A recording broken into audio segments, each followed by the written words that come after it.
제가 이렇게 발전기나 기타 이런 데에서 서로 그 자동차 회전축이다 그러면 어차피 자동차가 회전하니까 일단 굵기가 틀린 구리선들을 많이 감아놓고 여기가 여러 겹에 두께가 틀리면 더 좋아요. 두께가 틀린 연구 자석들을 여러 겹으로 배치해야 돼요. 수십 겹도 괜찮아요. 이렇게 되면 파워가 센 구조가 바로 여기에 비밀이 있는데요. 모든 모터에는 이 기술이 들어갑니다. 모터에도 서로 굵기가 틀린 구리선들이 많이 배치되고 두께가 틀린 연고 자석들이 많이 배치됩니다. 근데 한 가지 내가 재밌는 그리고 이제 송전선은 거의 전기에 생산되는 송전선은 서로 전기선 안에 구리선이 대중소 두께가 틀린 것이 들어가서 이렇게 발전을 하게 됩니다. 그러면 주파수 방식으로 생산되고 주파수 방식으로 송전이 됩니다. 일반 방식으로 바꾸려면 전기선 안에 구리선을 동일하게 하면 일반 방식으로 바뀝니다. 모터의 직전에선도 이와 같이 들어가게 되는데요. 모터의 직전에선도 전기선 안에 구리선이 자체가 축전기가 될 수 있다. 두께를 증가를 시켜주면 축전기가 될 수 있다는 제 이론을 따라서 다른 데보다 이렇게 전기선 안에 구리선을 두꺼운 걸 써주거나 같은 두께라면 한 겹 들어갈 거를 다른 여기는 3겹, 4겹, 10겹을 들어가는 겁니다.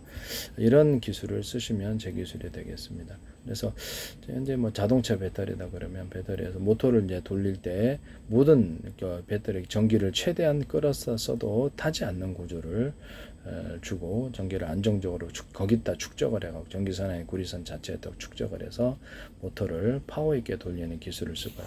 일정 구간, 그래서 충분히 긴 구간이면 더 안정적으로 모터를 강하게 돌릴 수 있습니다. 모터에도 서로 굵기가 틀린 구리선들을 많이 감아놓고 두께가 틀린 연고 자석들 또는 여러 겹의 연고 자석들을 많이 감아놓습니다. 이 방식으로 이제 하고 축전해갖고 이제 돌리잖아요. 이게 회전축에 자동차 회전축에 헬리콥터 배 회전축 또는 가정용 산업용이나 회전축에 약간 밴딩식으로라도 약간 두터운 부분을 인적으로 넣어주면 그걸 따라서 힘이 타고 흐르고 파워가 세지는데요. 일정 부분 두터운 부분을 넣어준다는 게 제 기술이에요. 그래서 그거는 이제 약간 끝에 부분적이나 전체적으로 스크류 모양을 주면 회전 파워가 들어가게 되는데요. 오래 써도 부서지지 않는다는 보장이 있어야 됩니다. 그다음에 이것도 이렇게 비트 같은 것도 끝에 부분을 회전을 이제 동일하지 않습니까? 회전수를 끝에 부분을 많이 주면 파고드는 힘이 세져서 파워가 세지는데 이런 드릴비트를 사용하시면 제 기술입니다. 원래는 이게 회전축이 넓고 중간 좁고 촘촘히 이렇게 회전 간격을 그렇게 주는데 나사 같은 거 이거 동일하잖아요. 회전 간격이 여기 넓고 중간 좁고 촘촘히 끝에 부분이라도 촘촘히 좀 파고드는 힘이 세집니다. 이런 기술을 쓰시면 제 기술입니다. 이게 나사에 이게 십자나 일자가 있는데 여기다가 언덕을 주는 거예요. 언덕, 두툼한 둔덕 같은 것을 줘서 힘이 받쳐집니다. 약간 두툼하게 되겠죠. 힘이 받쳐져서 잘 잠기고 풀러집니다. 이 기술 쓰시면 제 기술이 되겠습니다. 그 다음에 이게 여기 볼트인데 볼트도 회전 간격을 틀리기 위해서 끝에 잠기는 부분을 회전 간격을 넓게 해주면 잘 잠기고 잘 안 풀러집니다. 모든 수도 부품 체결과 가스도 그렇고 나사선 들어가는 데는 이 기술을 씁니다. 잘 안 풀어지는 구조가 되거나 또는 끝에 부분을 사선으로 살짝 올려서 잠기는 이런 구조를 갖습니다. 집안에 있는 어떤 주방 수도 수전에도 플라스틱 잘 잠겼다 자꾸 풀어 신경질 나죠. 그러면 그 부분을 약간 넓게 이 부분을 잠기는 부분을 만들어주면 잘 안 풀러집니다. 이 기술을 쓰시면 제 기술이 되겠습니다. 또는 사선으로 살짝 올리거나 모든 수도 부품과 가스 그 다음에 체결 부품들 나사선 들어가서 체결하는 데는 다 이 기술을 씁니다. 남의 기술을 도둑질해서 상업화시키지 맙시다. 그리고 재밌는 사실을 발견했는데 제가 이렇게 발전기나 이렇게 서로 굵기가 틀린 구리선들을 많이 감아놓고 두께가 틀린 연고 자석들을 이렇게 많이 감아낸다 그랬죠. 감아놓을 때 어떤 굵기가 틀린 구리선에도 일정 간격으로 두툼한 부분을 넣어준다면 이렇게 구리선이 똑같은 두께가 아니라 두툼한 부분을 넣어주면 거기도 파워가 증폭되거나 이런 식으로 또 이렇게 동그랗거나 네모나거나 두툼한 부분 여기도 파워가 증폭됩니다. 거기다가 이렇게 이런 발전기 부분이나 모터 부분에도 구리 막대를 갖다가 배치를 해주면 구리 막대 같은 거, 구리선이 들어갔으니까 구리 막대가 낫겠죠. 알루미늄 선이 들어가면 알루미늄을 넣으셔야 돼. 그래서 서로 다른 금속을 쓰면 이게 스파크 현상이 일어납니다. 그래서 구리 막대 같은 걸 하나 더 넣어주면 파워가 더 잘 파워 있게 돌아갑니다. 이 일종의 막대가 됐든 이렇게 약간 이렇게 조각이 됐든 이런 조각 이렇게 두툼한 구리 부분을 넣어주면은 좀 더 파워가 증폭된다. 그리고 연고자석 만들 때 제가 연고자석 본말을 이제 가지고 만드시잖아요. 그때도 서로 가루 구조를 대중소 이렇게 틀리게 해서 연고자석을 만드는 기술 구조를 말씀을 드렸는데요. 이 기술은 자동차 배터리 음극재인 흑연 구조에 있어서 가루 구조를 대중소 들어가거나 이산화 망간가루, 이산화계 이런데 1차 전지 이산화 망간가루 여기도 대중소로 들어가거나 탄소봉도 여기도 보면은 하나의 큰 덩어리가 아니라 대중소로 여러 겹으로 들어가면 파워 있게 됩니다. 아연판도 여러 겹으로 들어가고 꼭지는 2층 정도로 이렇게 하시면 좀 더 전기가 많이 흘러나옵니다. 여기서 쓰시면 제 기술이고요. 그 음극재 같은 데나 양극재 같은 것도 전부 다 이렇게 한 덩어리 큰 것이 아니라 여러 겹으로 만들어주는 기술. 두께를 틀리게 들어가거나 또 필요에 따라서는 크고 작은 것도 같이 결합해서 만들면 좀 더 파워 있게 된다라는 것을 말씀을 드립니다. 그 다음에 그 어떤 전해질 구조가 있다 보니까 겨울철에는 추워서 잘 얼어가지고 속도가 이렇게 시동이 잘 안 걸리거나 속도가 느려지는 파워가 이렇게 사라지죠. 온도 때문에 외부의 온도가 차가우니까 여기는 열을 뺏겨서 그래서 거기를 전해질 관을 통로를 아예 그냥 내번에 만들어 가지고 그 안에만 전해질이 흐르게 하고 그럼 리튬이온 이동 속도가 빠르다라고 얘기를 했습니다. 그와 같이 만드시면 제 기술이 되겠습니다. 흑연 분말 구조, 코커스 구조와 양극재 분말 구조에서부터 대중소로 들어간다. 이 기술도 제 기술이라는 것을 다시 한번 말씀을 드립니다. 여기 폭약 구조에서도 이 기술이 들어가는데요. 폭약의 장약 부분, 두레텍이라는 회사가 이게 쓰는 것 같은데 장약 부분에서 가루 구조를 대중소로 들어가고 여기다 수소, 산소 캡슐을 넣어주는데 산소의 비율이 높아지면 고화역이 일어납니다. 거기서 사정거리가 완전 연소가 일어나는 이렇게 원인이 산소를 좀 더 많이 넣어준다는 거죠. 이걸 들어가거나 우라늄, 톨륨, 플루토늄 가루 구조를 아주 미세하게 해가지고 넣어줄 수도 있습니다. 폭약 구조에는 우라늄, 톨륨, 플루토늄 분말 구조가 좀 더 들어가거나 폭약과 같이 결합해서 들어갈 수 있습니다. 또는 우라늄, 톨륨, 플루토늄은 전기 구조를 넣고 폭약을 넣고 분말 구조를 같이 넣은 이런 폭탄도 있을 수가 있습니다. 이런 기술을 쓰시면 제 기술입니다. 때에 따라서는 수소, 산소 캡슐이 들어가고 산소의 비율이 좀 더 많이 들어가고 이런 폭약을 쓰시면 제 기술이에요. 다이나마이트도 또 분말 구조에서부터 이렇게 대중소 가루를 더 틀리게 해서 이렇게 입자를 틀리게 해서 들어가면 파워가 세지는 이렇게 상업용 다이나마이트 폭약 구조는 다 이 기술 구조가 들어갑니다. 그리고 제가 다이나마이트 폭발할 때 전자신간 방식이 아니라 이렇게 어떤 전파 방식으로 언오프를 할 수 있고요. 언오프까지도 가능해야지 사고가 안 나죠. 그다음에 여기다 타임, 약간 지연 타임을 줄 수 있는 타이머를 달아서 하는 방식도 있을 수 있어요. 금방 사람이 있는 쪽으로 눌렀다가 사람이 있으면 발견했다가 10초 정도 여기 좀 빠져나올 수 있는 그런 것도 있을 수 있고요. 다이너마이트 숫자가 많을 때 스마트폰 호출 번호처럼 같은 전파라면 1번부터 10번까지 50번까지 자유롭게 결정해서 할 수 있습니다. 또는 이것은 TV 리모컨 방식이기도 합니다. TV 이렇게 2층에 있을 때 1층에 있는 TV를 무선 리모컨 초인종 방식으로 한다고자 얘기를 했죠. 그래서 지금 현재 있는 적외선 방식이 아니고 그래서 그거를 같은 전파라면 호출 번호만 틀리게 해서 기능을 조작하거나 또는 1-1, 1-1- 이런 식으로 해서 다시로 넓게 지금 호출 번호 기능을 늘릴 수 있고요. 이건 조명이라든지 집안에 있는 어떤 기타 다른 기기 모든 이런 것도 가능하죠. 조작 방법이기도 합니다.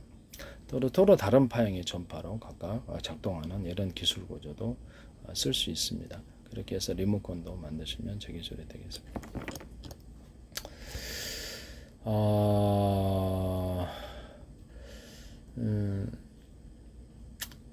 일단 남의 기술을 도둑질해서 상업화시키지 맙시다. 이게 변속기 같은 구조에다가 말씀을 드렸는데 지금 현재 있는 변속기를 사실상 없어지는 구조인데 제가 보기에는 자동차의 연료를 잘 통제를 해서 화목나의 연료를 적게 주는데 많이 타는 경우는 없다. 적게 주면 적게 주고 적게 주면 적게 타고 많이 주면 많이 탄다는 게 제 기술이고요. 석유 방식이 됐든 수소산소가 됐든 전기가 됐든 항공유가 됐든 어떤 연료가 됐든 간에 자동차 회전축이다. 그러면 그 연료를 적게 줌을 따라 속도를 적게 만들고 속도를 강중력으로 조절할 수 있다는 거죠. 이 기술을 쓰시면 변속기라는 부품이 없어져서 되게 구조가 단순해지고 엄청 싸지는데 자동차가 이것은 자동차뿐만 아니라 배, 그다음에 헬기, 모든 드론 이런 데서도 다 쓸 수 있습니다. 가정용에서도 선풍기다 그러면 이렇게 현재 있는 기어 방식이 아니라 이렇게 전기양을 통제해서 조절하는 이런 방식으로 가면은 되게 구조가 단순해지고 싸죠. 그렇게 하시면 제 기술이 되겠습니다. 그걸로 속도를 조절합니다. 변속기 있는 부품에 이렇게 아래로 이렇게 변속기 부품이 있는데 여기에도 일정 부분 두터운 부분을 넣어주거나 제가 이렇게 그 어떤 밴딩식 톱니바퀴겠죠. 여기다 밴딩이 감기고 그게 톱니바퀴가 있는 거 그걸 감싸는 톱니바퀴가 같이 있고요. 그러면 여기서 밴딩식 톱니바퀴를 감싸는 톱니바퀴가 있어서 파워가 더 세진다는 게 제 이론이에요. 그 아래도 동일하게 기술 구조를 쓸 수 있습니다. 그 다음에 대난 매듭 구조, 마디 구조의 두툼한 부분을 여기다 밴딩식으로만 넣어줘도 파워가 세진다 그랬죠. 자동차 이게 중공업의 쇠 밧줄이다 그러면 금속 밧줄에도 밴딩만 금속 밴딩만 해줘도 파워가 세진다고. 그 다음에 낚싯줄 같은데도 이렇게 딱 스카치 테이프 같은 걸로 밴딩만 해도 세진다 그랬죠. 이 기술 구조도 제 기술이 되겠습니다. 그래서 이런 그 변속기의 아래 부분, 위 부분을 이렇게 밴딩식 톱니바퀴를 넣어가지고 맞물리게 돌아가면 엄청 세지는데요. 또는 이렇게 여기 밴딩식 톱니바퀴가 들어가고 여기 톱니바퀴가 아닌 원통형 그것을 맞물리는 원통형 이렇게 이런 이것을 갖다 회전할 때 회전을 좀 더 이렇게 축적해서 쥐어 짜주는 형식의 너무 무겁지 않아요. 무거우면 거기서 또 에너지가 손실되니까 밴딩식 톱니바퀴를 감싸는 원통형 이렇게 이게 두툼한 부분을 넣어준다. 두툼한 부분의 모양이 이제 그렇다라는 거죠. 헬기에도 이것이 들어가거나 드론에도 들어가고 배에도 들어가고 배 회전식 돌리는 날은 다 이 기술을 씁니다. 이 기술 쓰시면 제 기술이 되겠습니다. 그리고 용수철 같은 거 이렇게 하실 때 용수철이나 이렇게 구리코일, 이렇게 전기선 안에 구리코일을 들어가게 될 때 유리석용 코팅제, 세라믹 유리막 코팅제를 넣어서 제조하시는데요. 이와 같이 제조하시면 부식도 잘 안 되고 이렇게 굉장히 좋습니다. 여러모로. 그래서 구리도 이렇게 부식이 되는데요. 이런 것도 오래 쓰다 보면 이렇게 부식이 됩니다. 그래서 이렇게 제품이 오래 가고 모든 금속에는 이것이 들어갑니다. 실리콘 웨이퍼에도 유리석용 코팅제, 세라믹 유리막 코팅제를 넣어서 제조하거나 여기 텅스텐 구리에도 유리석용 코팅제, 세라믹 유리막 코팅제를 넣어서 제조합니다. 텅스텐 같은데 들어갈 때 제가 무겁기 때문에 열이 축적이 되니까 텅스텐 구리 합금의 비율을 프로테이크에 데이터 처리를 통해서 가장 최적의 비율을 해서 텅스텐 구리 합금으로 들어가면 거리 열이 축적되는 반도체 열이 축적되는 문제를 해결할 수 있다고 얘기를 했죠. 그와 같이 하셔도 제 기술입니다. 반도체의 어떤 펠리클 구조, 접합 구조에 있어서도 나노 구조의 미세한 구멍을 파주거나 어떤 기판에다가 반도체를 갖다가 이렇게 금속 크림 이렇게 해가지고 할 때도 거기도 미세한 나눔 구조의 구멍을 넣어주거나 하면 접합이 잘 됩니다. 이 방법은 플라스틱 접합이나 일단 뭐 어떤 인조가죽 접합, 금속 접합 모든 형태의 접합에 사용하거나 축구공 이렇게 붙이잖아요. 접합 거기에도 나노 구조의 구멍을 뚫어서 너무 깊으면은 너무 깊게 파버리면 또 잘 떨어집니다. 이런 기술을 사용하시면 모든 접합 구조에 이 기술을 사용할 수 있다는 것을 말씀드립니다.